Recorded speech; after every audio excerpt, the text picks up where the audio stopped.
ఈరోజు బీసీలకు 42% రిజర్వేషన్ అమలు చేయాలని బీసీ సంఘాలు ఇచ్చినటువంటి బంద్ పిలుపులో భాగంగా సిపిఎం పార్టీ కూడా పాల్గొనడం జరిగింది. బీసీలకు 42% అమలు చేయాలని దాన్ని అసెంబ్లీలో తీర్మానం చేసినప్పటికీ ఇక్కడ అన్ని పార్టీలు దాన్ని ఆమోదం తెలిపినాయి. అందులో బీజేపీ కూడా ఆమోదం తెలిపింది. కానీ ఇక్కడ ఆమోదం తెలిపినటువంటి బీజేపీ పార్టీ మరి కేంద్రంలో మాత్రం అడ్డుకోవడం జరుగుతూ ఉంది.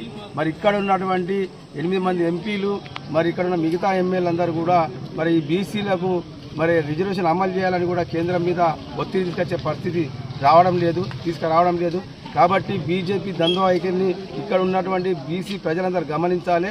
ఇక్కడ ముఖ్యంగా బీసీలకు రాజ్యాధికారం దక్కకుండా చేసేది ఏదైనా పార్టీ ఉన్నది బీజేపీ పార్టీ, అది అగ్రవర్ణాల పార్టీ. కాబట్టి అందుకే మన బీసీలకు సామాజిక న్యాయంగా బీసీలు రాజ్యాధికారం రాకుండా చేసే ఉద్దేశంతో ఈరోజు ఈ బిల్లును అడ్డుకోవడం జరుగుతూ ఉంది. కాబట్టి మరి ఇక్కడ ఉన్న బీసీ ప్రజలందరూ కూడా మరి బీజేపీని వ్యతిరేకిస్తూ ఏ రకంగా అయితే ఆంధ్ర పాలకుల మీద తెలంగాణ ఉద్యమం సాగిందో అదేవిధంగా బీసీలకు రాజ్యాధికారం కోసం సాధించుకోవాల్సిన 42% రిజర్వేషన్ కూడా ఈ బీజేపీ పార్టీ మీద పెద్ద పోరాటం చేయాల్సిన అవసరం బీసీ ప్రజల మీద సందర్భం తెలియజేస్తూ రాష్ట్ర వ్యాప్తంగా బీజేపీ నాయకులు ఎక్కడ జరిగినా బీసీ ప్రజలు అడ్డుకోవాలి. మరి వాళ్ళు ఇక్కడ ఉన్నటువంటి 8 మంది ఎంపీలు మరి బండి సంజయ్ బీసీ మరి ఆయన కూడా మరి దీనికి మద్దతు తెలిపకపోవడం దుర్మార్గమైన చర్య.